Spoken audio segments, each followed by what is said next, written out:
มากินตำกุ้งโมเมนต์ตำบักหุ่งกุ้งสดเนี่ยตำบักหุ่งกุ้งสดพี่น้องเลยมีแต่บักพริกแดงๆ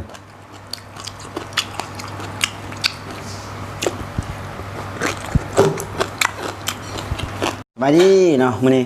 สิพามากินตำกุ้งโมเมนต์ตำบักหุ่งกุ้งสดเนี่ยตำบักหุ่งกุ้งสดพี่น้องเลยซื้อกุ้งมาโลนึงพูดนะแต่ว่าย่านกินบ่หมดแบ่งเอามาแต่ประมาณ7 ขีดนี่แหละป้าไปลวกกินอีก มาเด้อกินกันเป็นตาแสบบ่พูดมั่วๆมากินกันเลยบ่บอกยาวได้เข็มหมูพอ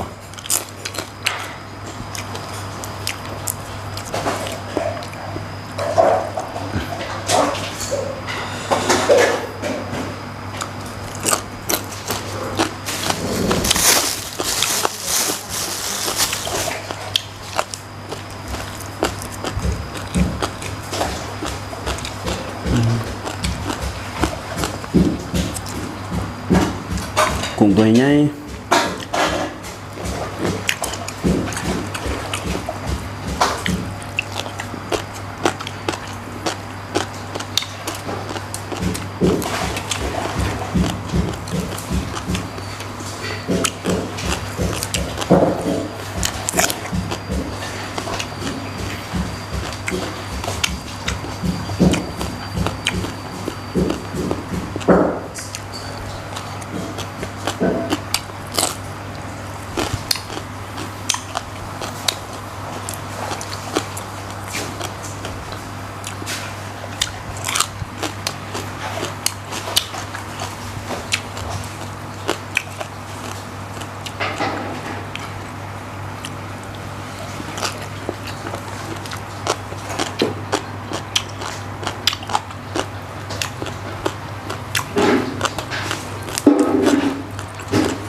ตัวเนาะ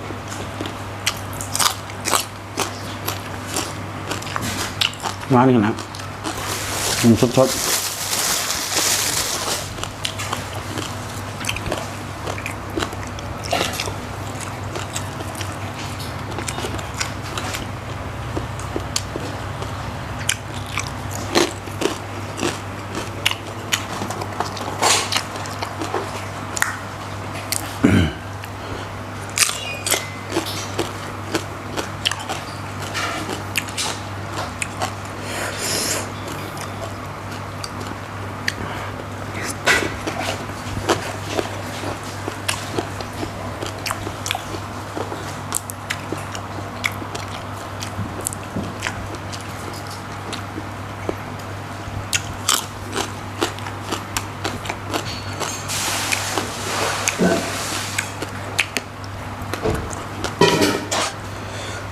ผักบัว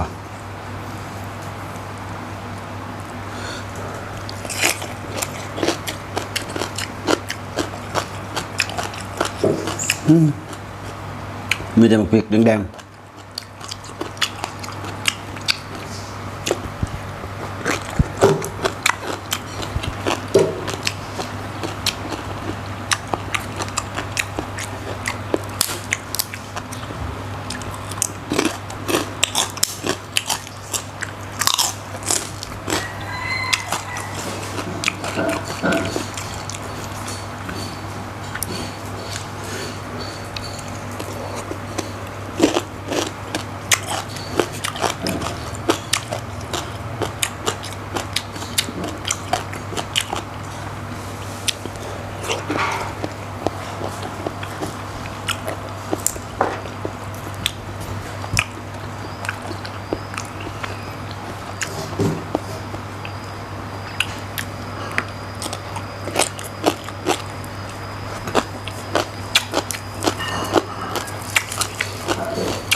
หวาน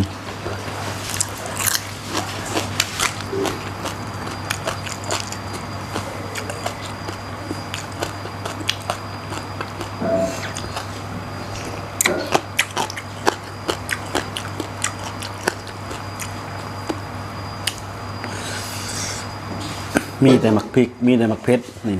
พี่น้องเลย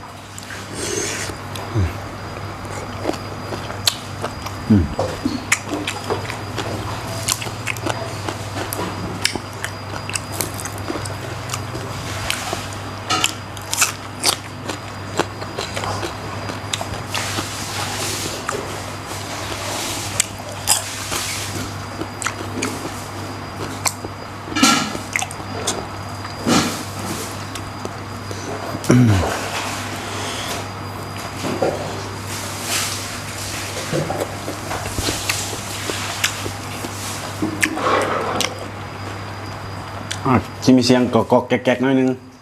มันขั้วคนล่างถวยอยู่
โอ้เผ็ด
เผ็ด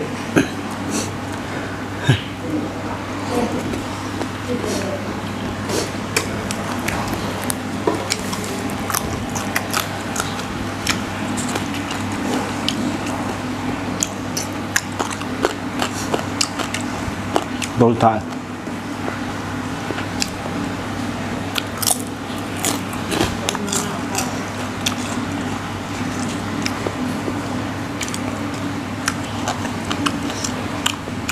กุ้งร้อยน้ำตำหุง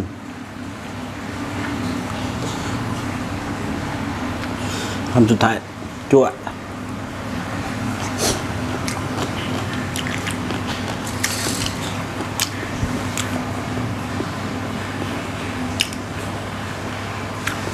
อย่าลืม